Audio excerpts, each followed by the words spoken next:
Broadcasting live from the access tunnel on the plane of Arcavios, this is Tap Tap Concede. Welcome everybody to Tap Tap Concede. My name is Graham. Joining me is Cameron. Hello. And Nelson. They haven't scraped me off yet.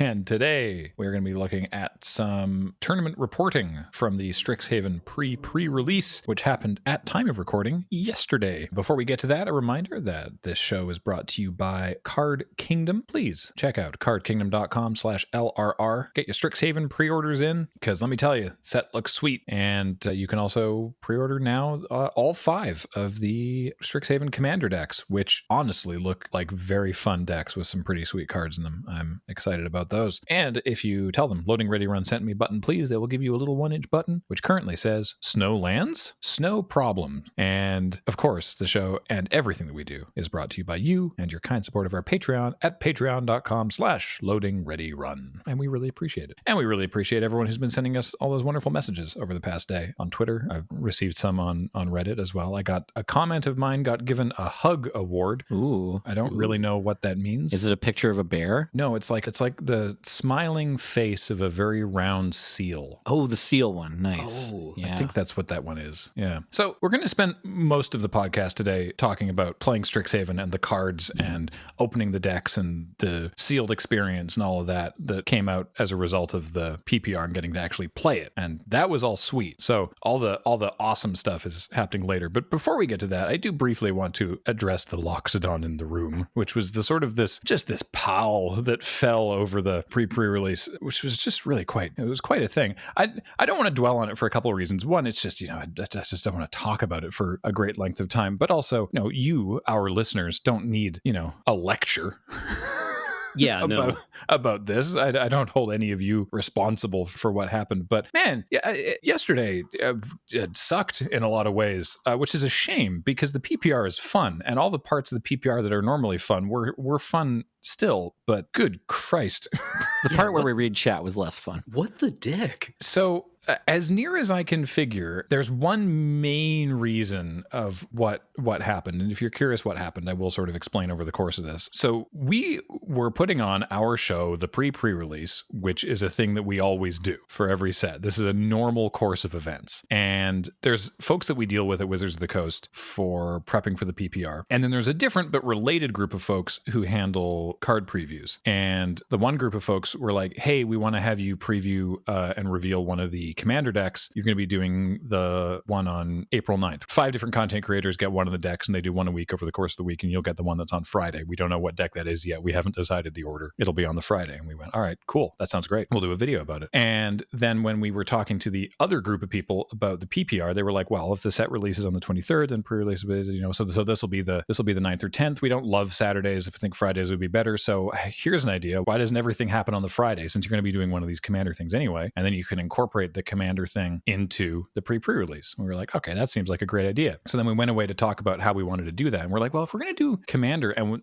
there's all these commander decks that are part of the set that are actually like Strixhaven themed commanders. What if we try playing a commander game at the pre-release? That sounds fun. And we got those decks so far in advance, like way earlier than we were expecting, frankly, earlier than Wizards was expecting, that we were like, oh, what we could do is we could do this as a recorded game, which we did for the first time at one of the PPRs, which was great. And I'm really happy with how that turned out. Yeah, me too. And so, we were like, okay. So how do we want to lay this all out? So because this is the pre-release, the point of this was the pre-release. We'll do some games of Sealed, then we'll do the Commander game, and then grand finale, we'll reveal the Witherbloom deck, because at that point we knew it was going to be Witherbloom. And we're like, that sounds good. Wizards, what do you think of this? They said, that looks great to us. So we said, great, let's go ahead and do that. So then we made the announcement. It's like, we're going to do Sealed, we're going to do Commander, and then we're going to reveal this thing. And I posted on Twitter a couple days beforehand, hey, by the way, the Witherbloom reveal is going to be happening near the end of this stream.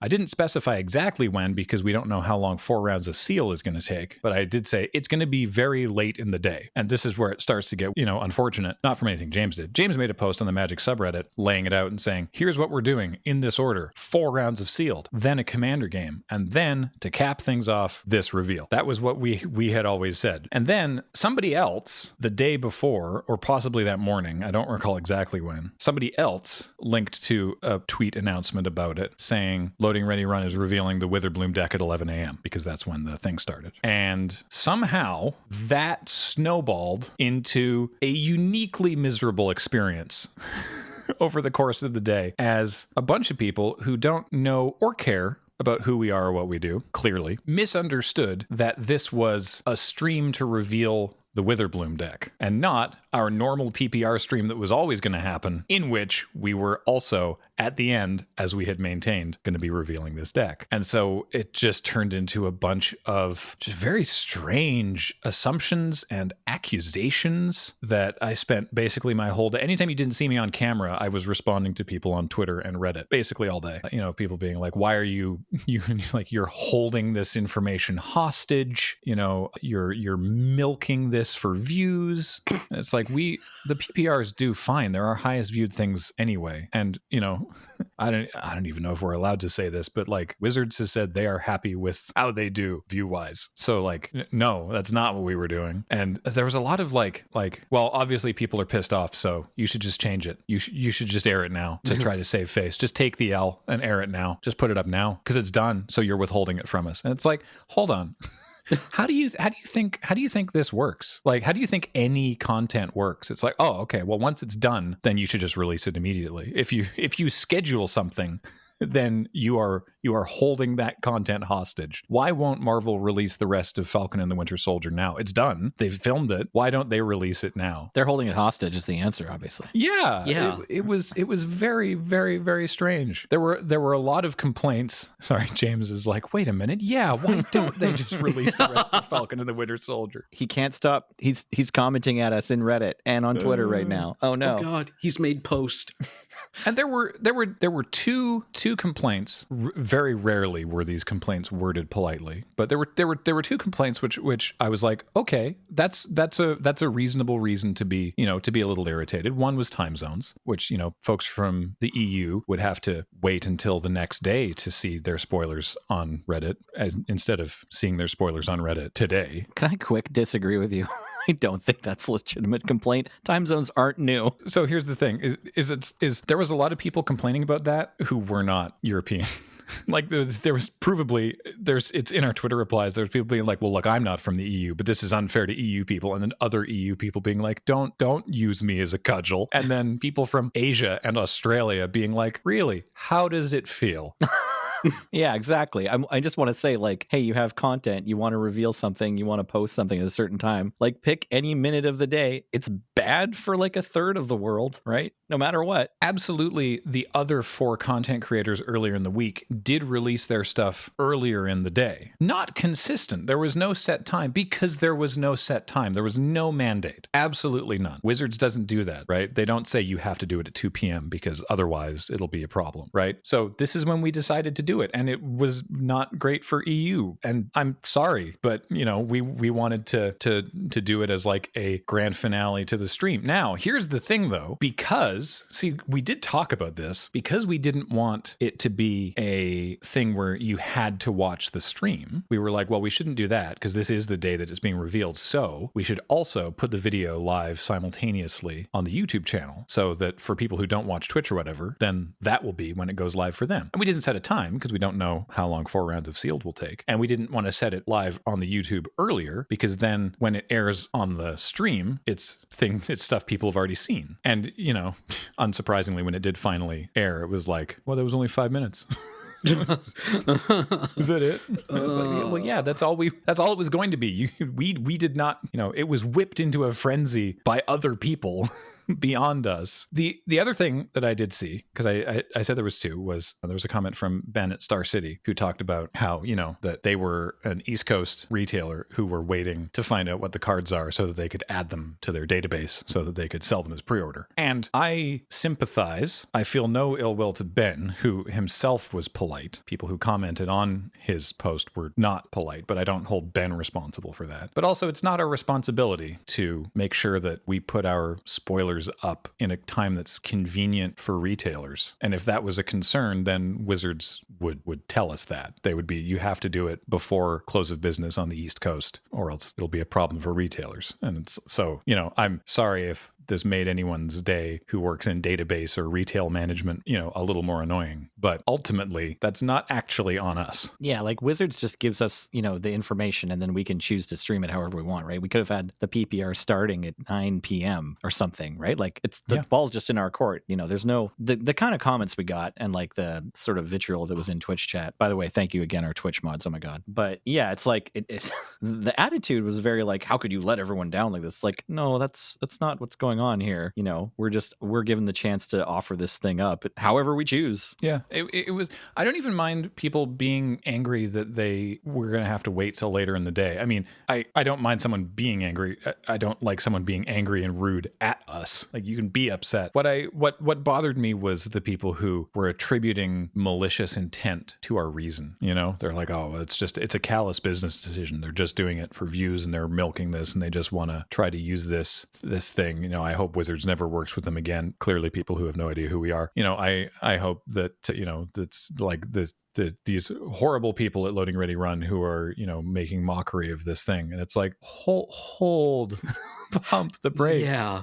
Literally, we put it at the end because it would be a big ta-da, and we thought it would be a nice, like, you put your championship match on last. It's the main event, right? Mm-hmm. So we were like, hey, here's new fun information. Won't that be cool? And I even I snuck one of the cards into the judge video as like an early Easter egg. Oh yeah, and then we opened a few in our collector boosters too. Yeah, exactly. And then of course some people again on Reddit were like, this is how they're choosing to reveal it. You don't even get a good look at it. This is terrible. It's like, no, it's not how we're choosing to reveal it. We kept saying at the time, like, oh, look, hey, a sneaky surprise. Well, tune in for the reveal later. That's still happening, and like that was maybe awkward, but it's like, no, that's not how we're choosing to reveal it. We would have had to make sure that we got 16 seeded packs that definitely got all of the exclusive cards from the deck for that to work, which is not a thing that happens. What is the play here, right? Like, we're sitting around planning this out. We have this spoiler and we decide, what if, and this is a big what if, but what if instead of announcing it clearly and making like a video,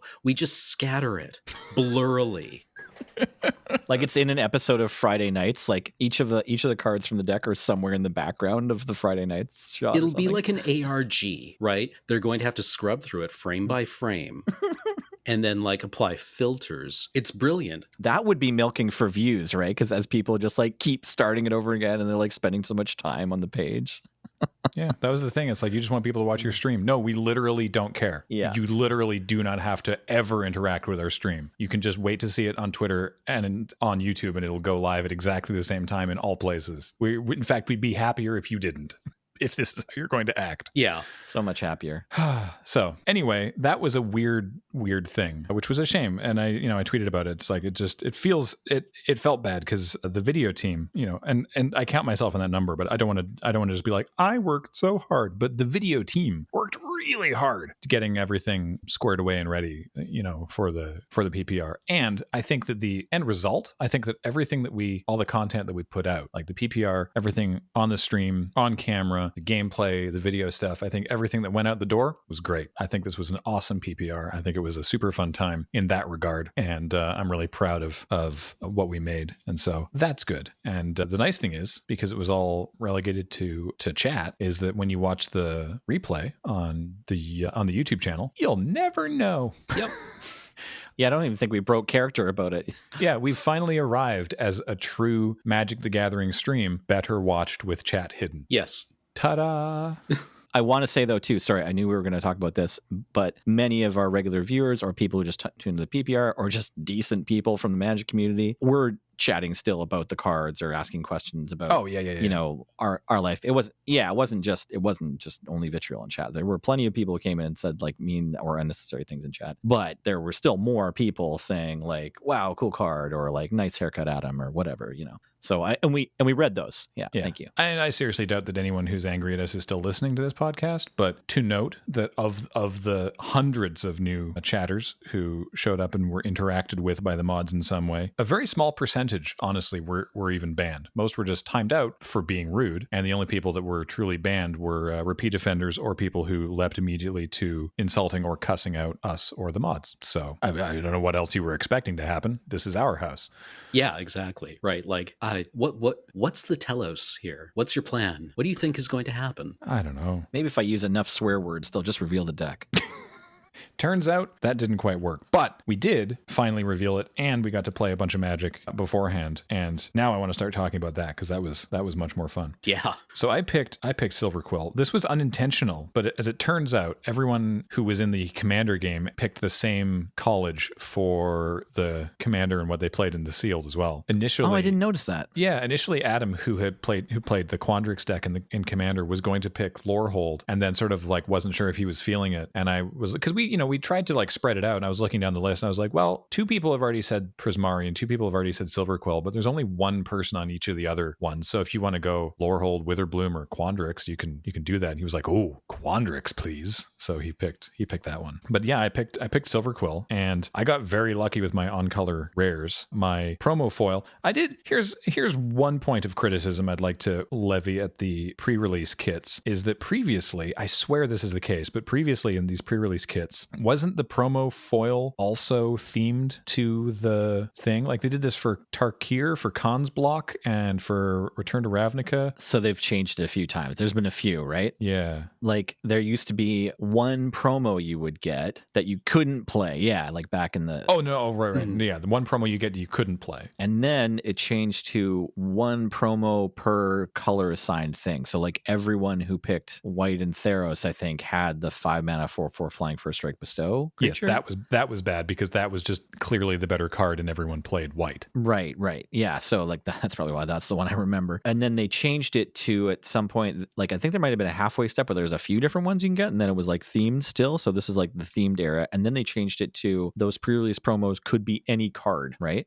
Any rare or mythic from the set, I believe, is what the more recent pre-releases have been. I just would have assumed that, like, because I picked Silver Quill, I would have gotten either a black or white or black, white, gold card as the rare. Now, I did. I got lucky and I picked Silver Quill and I got a mono black rare. But Kathleen, for example, picked Silver Quill and opened Lorehold command. Okay. Which was, odd. Like, Serge picked Lorehold and got like a Archmage Emeritus, I think it was. Like, he got something completely unrelated. I got a red creature and I picked Prismari, so I had kind of assumed that they'd cut all the rares and mythics into the 5 houses or whatever. Yeah, that didn't seem to be the case. But you do get the themed pack, which is good, and that sort of like sets you up in a good way. I think only one deck, I want to say only one deck on the day, and I think it was Cameron's, ended up truly 2 colors of the original thing, and I think everybody else splashed into a 3rd color. Yeah, I was just on exclusively Quandrix. And mainly that's because my fixing was not strong,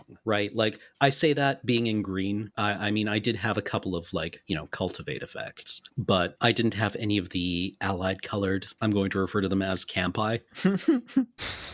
Right, like I didn't have a Prismari campus. I didn't have a Witherbloom campus, right, to allow me to dip into those colors. So I just kind of like went all in on Quandrix. Like, I feel that these decks or that these colleges actually reward you fairly well for being disciplined in limited environments and sticking with them. Right, like the Quandrix cards really, really reward you for going deep on fractals. Yeah. I wanted to say that I noticed, I said this as much during the PPR itself, but mechanically, the set, if you look at the judge video, for example, it's fairly straightforward. Like, the School of Mages seems like a lot going on, but you turned in the judge video, Nelly, you and Serge did that, and it was like, well, you've got Magecraft and you've got Learn, and that's about it. Like, Ward shows up in the set very minimally. Ward was mostly in the judge video as, this is a big rules change that's happening. It's a new evergreen keyword, and it's in the set on like 7 cards, I think. And then Demonstrate, which was in the Commander sets only, and that was it. So really, it's Magecraft and Learn, and it's mostly Magecraft, which is just whenever you cast or copy an instant or sorcery, a thing happens. And the complexity comes from what all those abilities do and how they interact and synergize. Because on paper, it's like, oh, there's really just the one thing. And there's some amount of learning. I only had one learn card in my deck, which was annoying to me. But, Magecraft is the big thing. But then you watch and it's like, all right, I cast this spell. Now, 3 different things are going to happen. And it's like, you're just sort of like, okay, I'm going to pass the turn. And if they don't have literally any spell, then I'm fine. If they have literally any spell, I'm in a world of trouble.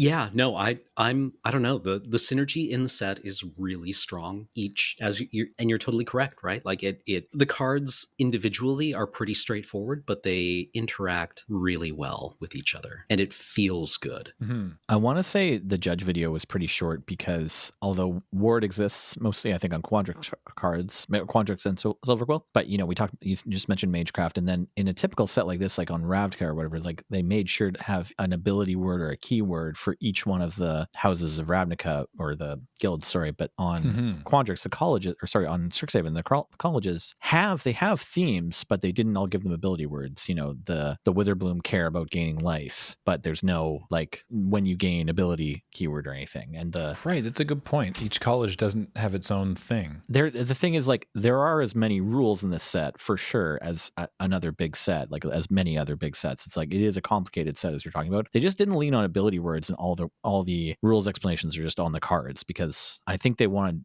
there's this flexibility, right? They didn't just want gain life fall. Like they didn't want all the cards to say this is a permanent, and then when you gain a life, it has a triggered ability, right? They didn't just want a blanket like this is an enhanced spell if you've gained life this turn. They didn't just want like if your life total is more than 10, more than your starting life total, such and such happens. Instead, they wanted to have this like very textured, the cards care about you gaining life in a bunch of different ways. So, and we're just going to stuff all that in, which I think is great. Like it's fine, but it did make for a deceivingly short judge video, maybe. Deceptively short judge video, maybe.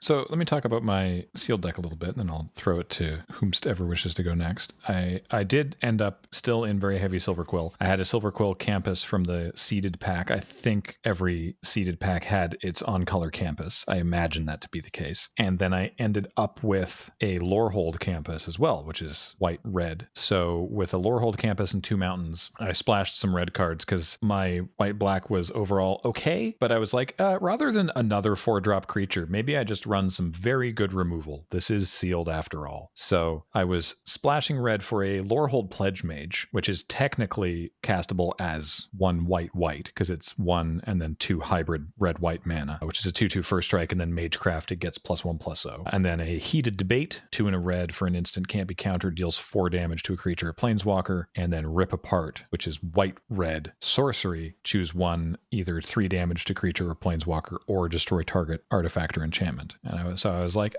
these all seem like good things to have. The Pledge Mage was mostly in there for curve purposes because my pool had an awful lot of 4-drops. But in terms of getting very lucky with my on-color rares, I mentioned I had the black stamped foil. The stamp is different. Previously, they would stamp with the date of the pre-release, but this has a little foil stamp in the corner of the art that just says 2021 with the sort of the shooting star, like the Magic promo symbol, the shooting star. So it's like a 2-0 over top of the arc of the shooting star and then a 2-1 underneath it. It's kind of neat looking. Yeah, I also noticed that is different from last time. So I got the Callous Blood Mage, who I love this card. It's 2 and a black for a 2/1 Vampire Warlock. When it enters the battlefield, choose 1. You either make a Pest, which is the Witherbloom token, which is a 1/1 black-green token that when it dies, you gain a life. You either draw a card and lose a life, which I think is what I did every time, or you exile target player's graveyard. Then I opened Baleful Mastery, which is the masteries are an interesting cycle. So this is 3 and a black for an instant, exile target creature or planeswalker, but you can pay only 1 and a black instead. If you do that, an opponent draws a card. So depending on if you really need to kill something and not pay full price for it, but your opponent's going to get a card. There's the Elite Spellbinder. I got Paolo Vito Damodorosa. That's the 3/1 flyer that when it enters the battlefield, you look at an opponent's hand and then you can exile a card from it and they can still play it, but it's going to cost them 2 more to do so. And then I also got very efficient removal, Vanishing Verse. It's just white black for an instant, exile target monocolored permanent. Oh yeah, I saw you open that on the sealed the pack opening video, and yeah, it looks good. So ended up with a lot of removal in the deck and creatures that I figured blocked fairly well. Like I had other removal wasn't rare, and then I mean the plan was to cast Approach of the Second Sun. Because I opened Approach of the Second Sun from the Mystical Archive. Let's talk about that. First of all, these cards in person, held in hand, look amazing. They are so good. Yeah, and the edge foil treatment it's very clever and very subtle. Yeah. But yeah, the Mystical Archives cards are beautiful. And opening them and being able to be like, whoa, I can just play this is so cool. And it makes for such an interesting, just seeing someone be like, I actually have this Snakeskin Veil, which you did, Nelson. Or when Kathleen was like, I cast Day of Judgment, was just sort of like, holy moly, you have been studying in the Biblioplex very hard. Yeah, I was watching that moment with the Day of Judgment from Kathleen. I mean, you have to wonder, like, do I counterspell DT or do I counterspell Dark Ritual? Right? Like, what's the correct sequencing here? Right? The question from the ages. Since your opponent opened both Dark Ritual, Demonic Tutor, and Tendrils of Agony, and you're trying to deal with that with your like Scathe Zombies, limited deck or whatever. I feel like this set's going to have a lot of replay value in the future because of Mystical Archives. Yeah. Right. Like I find it entertainingly chaotic, but that's because I haven't been blown out by it yet. Right. Sort of quasi cube feeling, right? It's just like you're drafting a normal set, but there's one card from the cube in every pack. Yeah, exactly. Yeah. Like I assume the first time I get Grape Shot for like 35, I'm going to be like, okay. If somebody actually manages to dome someone out with Grape Shot, I just slow claps all day. I'll be very impressed. I mean, Gringus is in this. Yeah, that's right. Grinning Ignis is back. Wheeler might have been like one correct land playoff or something or like he needed to draw the right land or something in order to do more with his Tendrils turn, like maybe get me with Tendrils. He did Tendrils me for 2, like it was like one extra spell. And the funny thing is like Storm is just really good because Magecraft cares about copies. So even if your like Storm spell doesn't do much, like you're only drain lifing them a little bit, it still might pump your team a bunch or get you other quasi spell effects. So the Storm cards are a really cool include for that reason. Yeah, but the archive cards in general. I also opened Gift of Estates, and I was like, I don't think I can run this. Which one is that again? It goes and finds some lands or something? Yeah, 1 and a white. If an opponent controls more lands than you, search your library for up to 3 planes, reveal them, put them into your hand, and then shuffle. Okay. Like maybe just a thin. I think that actually thins the deck by a notable percentage, right? Well, yeah. I mean, the awkward part about this card is that the condition might not be like you're not necessarily going to be able to play it on turn 2 where they have 3 lands already. Like if you're on the play, it's a bit awkward. So the condition is a little tricky, which is why I think Tithe is a bit better. I know Tithe gets played a bunch in Canadian Highlander because it's the same kind of effect, but it's an instant, so you can respond to your own fetch land. Like you can sacrifice your land, and then before you resolve the search, you can cast Tithe. And so if you're on parity with lands, now you're 1 down. But yeah, Gift of Estates. I mean, it's 2 mana for draw 3 in white. Like that part of it's pretty sexy, right? Mm-hmm. So anyway, I wasn't able to cast Approach of the Second Sun because, as it turns out, just filling my deck with tiny creatures that can hit you repeatedly and removal was enough, as Cam discovered, to do the thing. Heavily in game 2 game 1 on the back of Silverquill Pledge Mage, which is 1 and 2 hybrid mana of black-white. It's for a 3/1 with Magecraft that you can give it either flying or lifelink until end of turn. So like I think Cam didn't have a blocker down because he spent the first turn or so first couple turns ramping. So I gave it lifelink the first attack. Like I killed something and then gave it lifelink, and then once he started getting blockers down, I was like, cool, I'm going to kill a thing and give this flying. And it was ridiculous. Yeah, as long as you can keep making it rain removal, then it's really great. I have 12x removals. As long as you just keep removing my threats. I mean, speaking of your threats, your deck looked sweet. Let's talk about your deck, because boy, did it interact. Oh, with itself. Synergize, I think, is the word you're looking for. Yeah. Yes. Yeah. I mean, that's all my deck ever does is it interacts with itself. Cameron, are you done in there? Yeah, etc. Go away. Yeah. The door's closed for a reason, Mom. My deck is interacting with itself. Okay, like I opened a bunch of sorceries that create fractals, and individually they're fine, right? They're not that exciting. I think I spoke a little bit about emergent sequence during the game, which is 1 and a green for a sorcery. Search your library for a basic land card, put it onto the battlefield, tap, then shuffle. That land becomes a 0/0 green and blue fractal creature that's still a land. Put a +1/+1 counter on it. For each land you had enter the battlefield under your control this turn. On turn 2, hopefully this is a 2/2, right? Mhm. Right. Yeah, You like get a 2/2 mana dork, yeah. yeah, you get a bear and you've ramped. And, you know, it's a land that can get stone rained, right? Pretty easily, right? Like it can eat a shock. And that doesn't feel great. But I feel that's a strong card, right? On its own. Or at least it's a playable card. But it interacts interestingly with things like Serpentine Curve, which for 3 and a blue, you get a sorcery, which makes a fractal, and then you put +X +1/+1 counters on it, where X is 1 plus the total number of instants and sorcery cards you own in exile and in your graveyard. Which Nelson and I both misread. Yeah. Yeah. So like it makes a 1/1 on its own, right? Like I think during my kit opening video, I was like, this has potential. And people were like, it makes a 1/1, Cameron. And I'm like,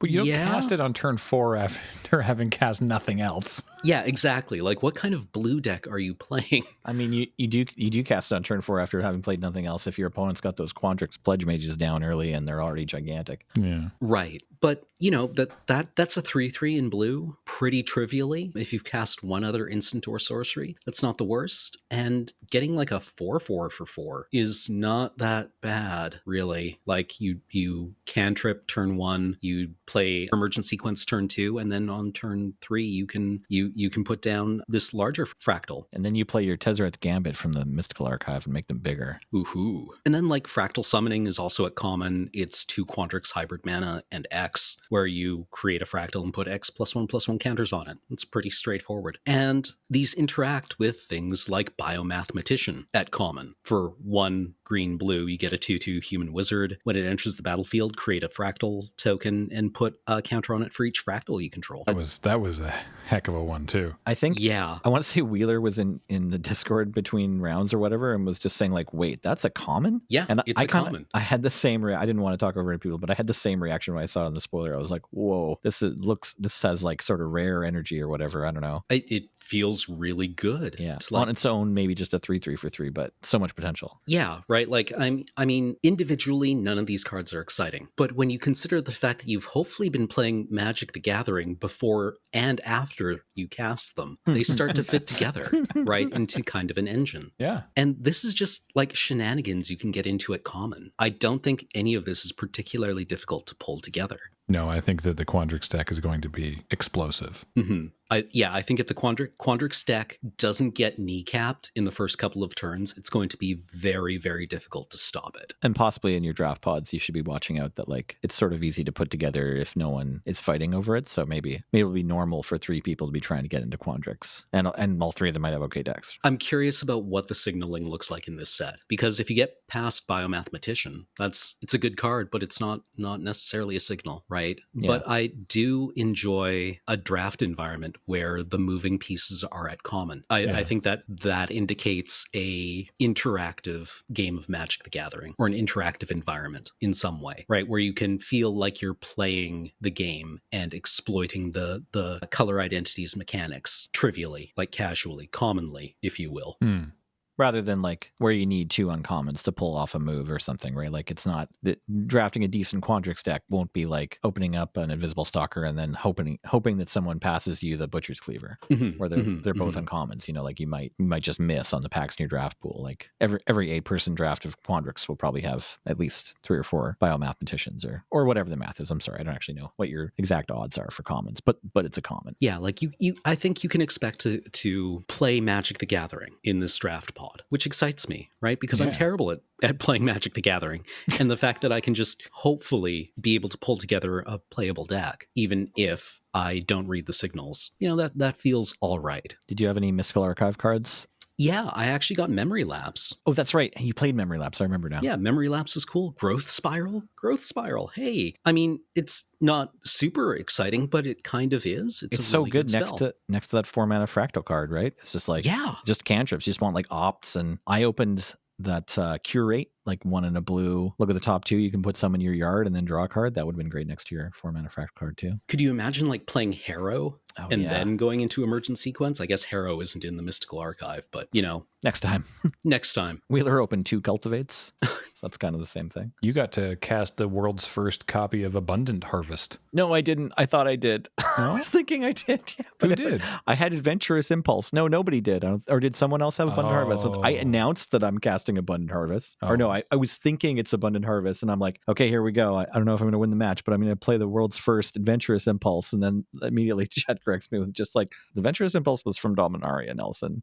I'm like, oh, right. It's a different 1-mana like green sorcery that helps you smooth out your draw, like cantrip to smooth your draw. I'm thinking of this one's just the one from Dominaria. But whatever. Adventurous Impulse is sweet. It's a good card. Play it on turn 1 in your green decks. And now you can get it in really nice art.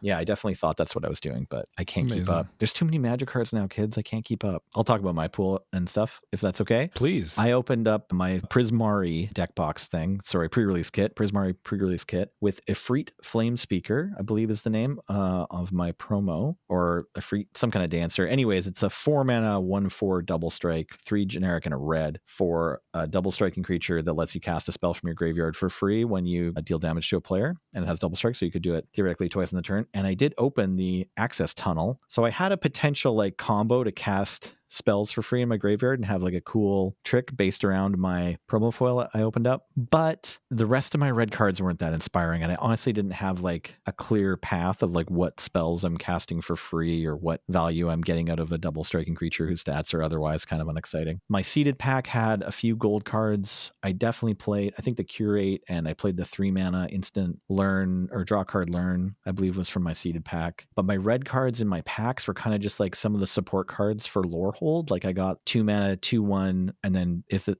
exile it from your graveyard and pay 5 mana to get a 3/2 spirit, and then I had the like 2-mana 2/2 tap all your spirits get +1 power or something, and like no other creatures in red besides the Flame Speaker, I think. And then the red and blue creatures were okay. I had Rutha, and what I eventually did was splash Rutha, and I also splashed Heated Debate, but I got 2 Prismari campuses and 2 Quandrix campuses and a bunch of good green cards. And my seeded promo rare was Emeritus Archmage. Mm-hmm. So I played that guy. Very nice. 2/2 for 4 that lets you draw a card every time you cast a spell or copy a spell. And I got to keep him alive for 1 extra turn, the game that Wheeler smashed me with my cool Snakeskin Veil. My best rare in the set, or my best rare in my packs, I think, was Silver Quill Command. And I did look at the rest of the white and black. I got like a Duress and a Revitalize from the Mystical Archive. So like I had some white and black cards, but not exactly what you want to see. And it wasn't a whole deck. Like there weren't enough creatures to play white and black in my pool, unfortunately. And definitely not enough mana fixing to like be double splashing. So I ended up with a perfectly fine Quandrix deck. So I was trying to think of a name for my deck initially that involved like defecting or swapping majors or something, but I ended up on Student Union Beatdown after thinking about it for a bit, because I spent a lot of my university degree at the sub, either like talking to friends or listening to music or just drinking. But then my match was pretty fun. Wheeler and I were both trying to get out a lot of land and do powerful shenanigans. Or no, sorry, he was trying to do that. I was just trying to make land drops and bounce or tap his stuff. Like most of my plan revolved around having 2 copies of this flying Frost Lynx that's in this set now at common as well. Right. Yeah, that thing. Yeah, like 2 generic and a blue for a 2/2, and it has flying, and when this enters the battlefield, tap target creature, and that creature doesn't untap during its control effect untap step. So yeah, Frost Trickster. Yeah. So both the games that I won, I drew, I think both of those that were in my pool. I opened up 2 copies of the 4-mana 3/1 flying Ward 2, but I ended up cutting one of them for curve reasons to play instead the 2-mana 3/3 wall. Now this is sort of a splash red too. It's like, do you recall the names of these cards offhand so James can pull them up? Yeah, sorry. It's Aerialist, definitely is the Djinn wizard at 4 mana that has ward is some kind of Aerialist. Waterfall Aerialist. And then I also had Prismari Pledge Mage I included for curve reasons. And I was pretty happy with this Pledge Mage. It has Defender. I think it's Pledge Mage. Maybe it's Initiate, Student. I mean, there's a cycle of Pledge Mages. Did it cast for hybrid mana? Yes. So yeah. Yes. 2 blue-red hybrid mana for a 3/3 with Defender, but Magecraft, if you cast or copy a spell, this can attack. And so that was nice. Oh, interesting. That one's cheaper than all the other ones. Yeah, it's only 2 mana. Yeah. Interesting. If you have flyers, you can play Moat Piranha or Wall of Mist, right? Like I've made peace with playing walls in my limited decks. If there was a long time in my Magic career, I would not play a creature with Defender unless it was like Event Sentinel. But you can play 2-mana walls limited. It's fine. I've decided it's okay. If you have flying and your opponent's recourse is generally going to be to attack you on the ground, then playing a 2-mana 3/3 seems great. I also had Ether Helix, which I liked a lot. I think it's a fair card, but it's a Quandrix uncommon for 3 generic, a blue and a green. Sorcery, return target permanent from the battlefield to its owner's hand, and return target permanent card from your graveyard to your hand. So it's weird calling it a tempo card because like it does do an unsummon, but it's 5 mana for that unsummon and then staple to a regrowth. So it's kind of like a weird sort of tempo / value card. Like, for tempo plays, you want your unsummons to cost 1. But if you've like traded off a Frost Trickster and then you can bounce their flyer attack and then the following turn, like they replay it and you replay your Frost Trickster, that feels pretty good. I also had a really big lesson and learn board, although I just went for a Dirkwood boards every time that I went to my sideboard for a lesson card. I like the learn mechanic a lot. Yeah, I was actually quite sad that I didn't have more learn cards in my deck. I had 2 in my whole pool. Being able to cast like environmental sciences or the counter spell, not counter spell, but the one that puts counters on things. Oh yeah, and vigilance. Yeah, the 3-mana one with the big frog, right? Yeah, big frog. Anatomy lessons? No. An expanded anatomy. Right, expanded anatomy. That would have felt really good. Expanded anatomy is something that I feel I would really be happy to go and get as a lesson. Yeah, I think I ended up going for the Inkling summoning one, but I had that as an option. I had expanded anatomy, environmental sciences, Inkling summoning. I actually had a rare. It didn't come up in the video because it was never going to be relevant for me, but I got Confront the Past, which is X and a black. Ooh. Choose one, return target planeswalker with mana value X or less from your graveyard to the battlefield, or remove twice X loyalty counters from target planeswalker and opponent controls. And I was like, well, this doesn't seem like it's going to come up very often, but I guess it can sit in my lesson board in case it is going to be a thing, but I certainly didn't open any planeswalkers. Actually, only one person opened a planeswalker across all 8 pools. Do you remember who it was?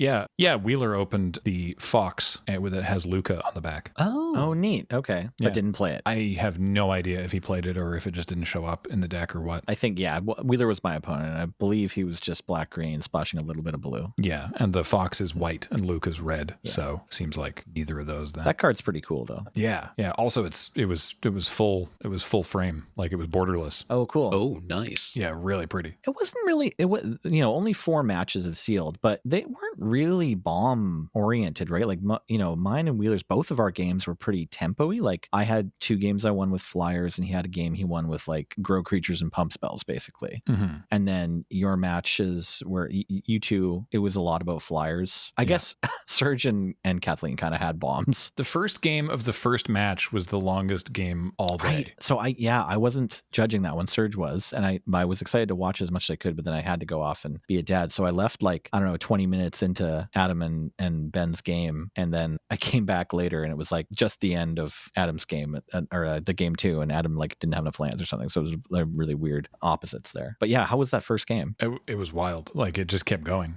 We were like, oh, I guess this is a slow format, and then the rest of the day did not bear that out. But there was just a lot of they didn't attack. They couldn't attack each other for turns. Like they were both at 20 on turn, I don't know, 8, 10. Like they were right. They were having to be like, how many cards do you have left in your library? Like it was looking like it could have been a mill victory that game. And then the second game, Ben just smote him. But yeah. Anyways, it's neat when at these pre-releases when we see the bombs, like the big splashy sort of storyline characters come out, famous moments like Nicol Bolas hitting the battlefield and War of the Spark. But it's I think just as good or better when we mostly play commons and uncommons, so that we really get a feel for the texture of this limited format, because that almost always happens if you're on. Yeah, like commons. some real nuts and bolts magic. Yeah, exactly. And there were plenty of good Mystical Archive moments too, so that's cool. So far, I'm enthusiastic about this set. So I judged that Commander game, and I was surprised to notice that I just still really wanted to watch it again. So you were congratulating the video editing team, but I wanted to second that.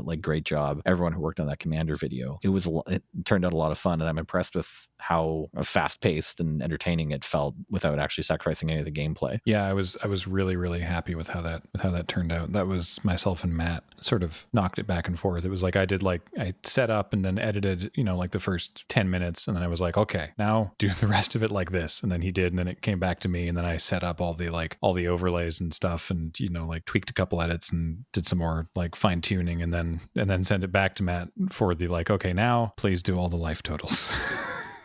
And then he sent it back to me for a final pass, and then it went out. But yeah, I was really pleased. There were some good suggestions for that about having an indicator of whose turn it was and having occasional shots of all 4 boards at once. The only reason I didn't do that second thing is because they were all like from different cameras, and it looked a little bit janky. There wasn't like a great way to do that transition, but generally speaking, those were both good suggestions. But I'm really pleased. It was brisk, right? It was a good the recording, there was a couple minutes at the beginning and end of us just sort of gabbing, but the recording was 2 hours 40 and the edited version that was aired was 1 hour and 33. So there was a lot of stuff cut out. Yeah, there was at least one kind of longish judge call, I remember. Mm-hmm. And he probably got to cut out a lot of us being like, wait, what does Graham's commander do? Wait, does Graham's commander trigger? What does it do? Let's read it again. Let's all read it again.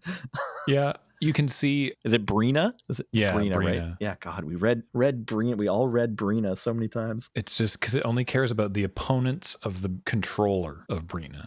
So that's why it was sort of confusing when Adam also had a Brina, because then it's like no, it's only your opponents that get roped into the calculus. You could tell if you're looking for it. When I cast Brina the second time later in the game, when we remember how Opal Palace and Study Hall work, that's a moment where Nelson is like, hang on, you're doing this wrong because you should count the first time as well. And then I think we just had Serge correct me. Like Nelson was there the whole time and being involved, but for the briskness, we just eliminated all of those and had us look like we knew exactly how all the cards worked.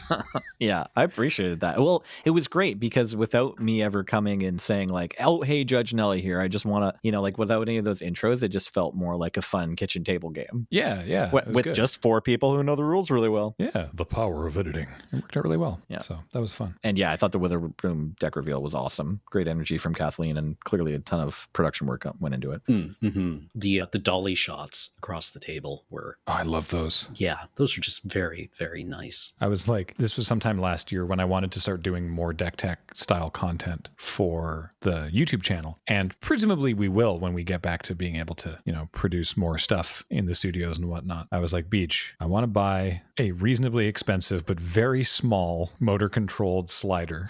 He was like, why? I'm like, well, so I can get really cool looking shots of Magic cards.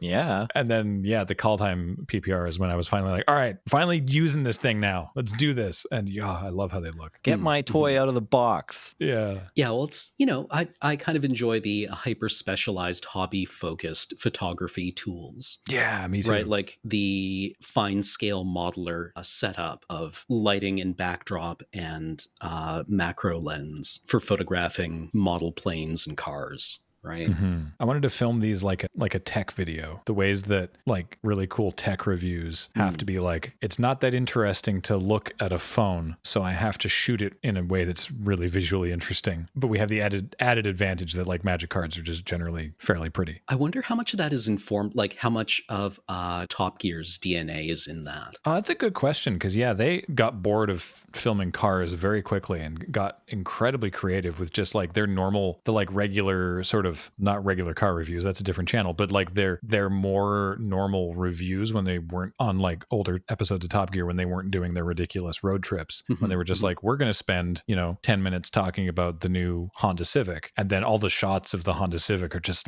ludicrous. They're using like long exposures and smoke and just trippy digital editing effects, and it's like, you all have crafted how to actually do interesting things when your subject is a motionless hunk of metal. Yeah, and then there's like, a Fortet or an Eamon Tobin song playing. Yeah. You're just like, this car looks cool.